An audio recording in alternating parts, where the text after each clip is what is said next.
ಚುನಾವಣೆ ಮುಗಿತು, ಈಗ ಎಲ್ಲನೂ ವಿಶ್ವಾಸ ತೊಗೊಂಡು ಚಲೋ ಬ್ಯಾಂಕ್ ನಡಿ ಬೆಳಗಾವಿ ಜಿಲ್ಲೆ ರೈತರಿಗೆ ಗ್ರಾಹಕರಿಗೆ ನೌಕರ ಒಳ್ಳೆ ಆಗುವಂಥ ಪ್ರಾಮಾಣಿಕ ಪ್ರಯತ್ನ ನಾವು ಮಾಡ್ತೀವಿ. ಮತ್ತೇನು ಕೇಳಿದ್ರೆ ಕೇಳಿ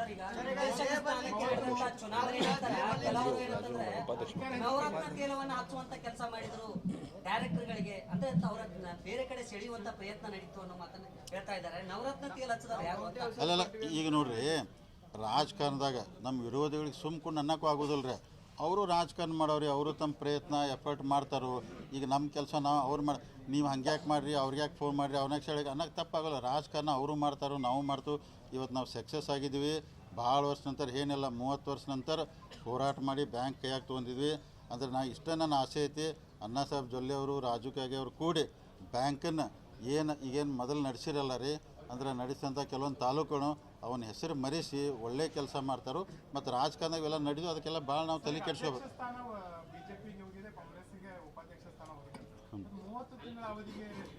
ಇಲ್ಲ ಆ ಥರ ಇಲ್ಲ. ಈಗ ಸದ್ಯಕ್ಕೆ ನೋಡಿ ನಾವು ಏನು ಮಾಡಿದೆ ಅಂದ್ರೆ, ಒಂದು ಅಧ್ಯಕ್ಷ ಸ್ಥಾನ ನೋಡಿ ಹೋದ ಸಲ ನಾವು 13 ಜನ BJP ಡೈರೆಕ್ಟ್ ಇದ್ದರು. ಉಸ್ತುವಾರಿ ಸಚಿವರು ಹೇಳಿದ್ರೆ ಅಪ್ಪಸಾಬ್ ಕುಲಗೋಡಿ ಅವ್ರನ್ನ ಕಾಂಗ್ರೆಸ್ ಅವ್ರನ್ನ ಅಧ್ಯಕ್ಷ ಮಾಡಿದ್ವು. ನಮ್ಮ ಸೀಟ್ ಹೆಚ್ಚಿದ್ರು. ಇವತ್ತು ಲೆಕ್ಕ ಪ್ರಕಾರ ಮಾಡ್ಕೋತಾರೆ 8 ಹೋದಿವಿ ನಾವು, ಅಂದರೆ BJP 8 ಕಾಂಗ್ರೆಸ್ 8. ಇವತ್ತು ಅವ್ರು ಏನು ಹೇಳಂದ್ರೆ ಅಧ್ಯಕ್ಷ ಸ್ಥಾನ ನಾವು ಇಟ್ಕೋತೀವಿ ಅಂತ ಅವ್ರಿಗೆ ವಿನಂತಿ ಮಾಡ್ಕೊಂಡು ಹ್ಞೂ ಅಂದರು. ಉಪಾಧ್ಯಕ್ಷ ಸ್ಥಾನ ಅವ್ರು ಇಟ್ಕೊಂಡು ಅಂಡರ್ಸ್ಟ್ಯಾಂಡಿಂಗ್ ಇದ್ರಾಗ ನೋಡಿರಿ. ಈ ಕಾಂಗ್ರೆಸ್ BJP ಅದು ಬರೋದಿಲ್ಲ, ಕೋಆಪರೇಟಿವ್ ಇರ್ತೈತಿ. ನಾವು ಯಾವ ಅಂಡರ್ಸ್ಟ್ಯಾಂಡಿಂಗ್ ಮಾಡ್ಕೊಂಡಿಲ್ಲ. ಬ್ಯಾಂಕ್ ಚಲೋ ನಡೆಯೋ ವಿಚಾರದಾಗ ಐತಿ. ಸೊ ಅಣ್ಣಾ ಸಾಹೇಬ್ ಚಲೋ ಅಲ್ಲ, ಅಣ್ಣಾ ಸಾಹೇಬ್ ಜೊಲ್ಲೆ ನಡೆಸಿದ್ರೆ 10 ವರ್ಷ ಅವರೇ ಇರಲ್ರಿ, ಯಾರು ಬೇಡ.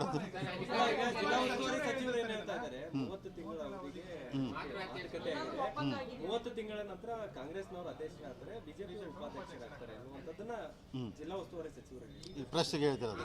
ಹಾಂ ಅಲ್ಲ ಅಂದ್ರೆ ಅಲ್ಲ, ಈಗ ಅಂಡರ್ಸ್ಟ್ಯಾಂಡಿಂಗ್ ಅವ್ರು ಮಾಡ್ತಾರೆ. ನನಗೆ ಅನ್ಸಿದ ಮಟ್ಟಿಗೆ ಅಣ್ಣಾ ಸಾಹೇಬ್ ಜೊಲ್ಲೆ ಅವ್ರು ಬ್ಯಾಂಕ್ ನಡ್ಸಕತ್ರ ಬೀಡ್ ಅನ್ನುವಂಥ ಪರಿಸ್ಥಿತಿನೂ ನಿರ್ಮಾಣ ಆಗೋದಿಲ್ಲ. ಯಾಕಂದ್ರೆ ಅಷ್ಟು ಚಲೋ ಬ್ಯಾಂಕ್ ನಡೆಸ್ತಾರೋ. ನಾವೆಲ್ಲ ಭಾಳ ಪ್ಲ್ಯಾನ್ ಮಾಡ್ಕೊಂಡಿರಿ, ಭಾಳ ಪ್ಲ್ಯಾನ್ ಇದ್ದೇವೆ ಎಲ್ಲ ಹೇಳೋದಿಲ್ಲ ಈಗ ನಾವು ಅವರು. ಸೊ ಬ್ಯಾಂಕನ್ನು ನಿಮ್ಗೆ ನಡೆಸಿ ತೋರಿಸ್ತೀವಿ. ನಾಳೆ ಇದ್ದಂಥ ಬೋರ್ಡ್ ಆಫ್ ಡೈರೆಕ್ಟ್ರು ಎಲ್ಲರೂ ಇನ್ನೂ 5 ವರ್ಷಕ್ಕಿಲ್ಪ ಅನ್ನುವಂಥ ಪರಿಸ್ಥಿತಿ ನಿರ್ಮಾಣ ಆಗ್ತೈತೆ. ನಾನು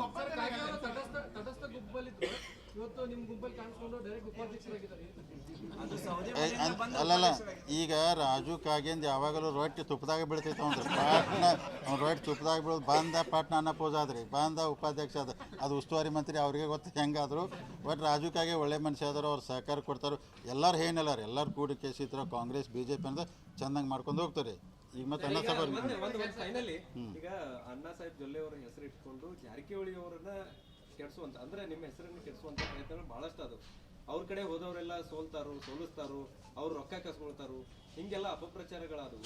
ಸೊ ಫೈನಲಿ ಒಂದ್ ಕಡೆ ಅವ್ರನ್ನ ಗೆಲ್ಸಿದ್ರಿ, ಇನ್ನೊಂದ್ ಕಡೆ ಅಧ್ಯಕ್ಷ ಸ್ಥಾನನೂ ಕೊಡಿಸಿದ್ರಿ. ಅಲ್ಲ ನೋಡ್ರಿ, ಈಗ ನಿಪ್ಪಾಣಿ ತಾಲೂಕದ ಇಲೆಕ್ಷನ್ ನಡೆದಾಗ ಎಷ್ಟು ಅಪಪ್ರಚಾರ ಮಾಡ್ರಿ ಅಂದ್ರೆ, ಜಾರಕಿಹೊಳಿ ಅವರನ್ನ ಅಣ್ಣಾ ಸಾಹೇಬ್ ಜೊಲ್ಲೆ ಒಂದು ಸೋಲ್ಸಾರತ್ತು ಅಪಪ್ರಚಾರ ಮಾಡ್ರಿ. ಅದನ್ನೂ ಎಲ್ಲರೂ ಬ್ರದರ್ಸ್ ನಿಂತ್ಕೇಸಿ ಅವ್ರಿಗೆ ಸಪೋರ್ಟ್ ಮಾಡಿದ್ವು. ಅಗದಿ ಅವ್ರದ್ದು ಎಫರ್ಟ್ ಇತ್ತು, ಗೆದ್ದು ಬಂದ್ರೆ. ಈಗ ಅವ್ರನ್ನ ಅಧ್ಯಕ್ಷ ಮಾಡೋದಿಲ್ಲ ಹಂಗೆ ಹಿಂಗತ್ತು ಇದನ್ನು ಹೇಳ್ಕೊತ ಬಂದರೆ.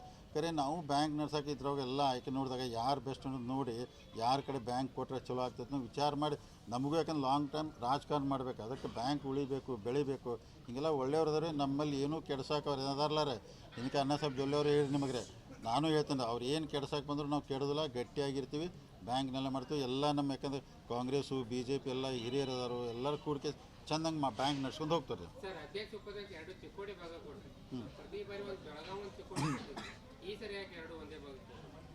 ಅಂದ್ರೆ ಕಾಂಗ್ರೆಸ್ಸಿಂದ ಒಬ್ಬರು ಉಪಾಧ್ಯಕ್ಷ ಮಾಡೋ ಟೈಮ್ದಾಗ ಹಿಂಗೆಲ್ಲ ಹೊಂದಾಣಿಕೆ ಮಾಡಿರೋದ್ರಿ.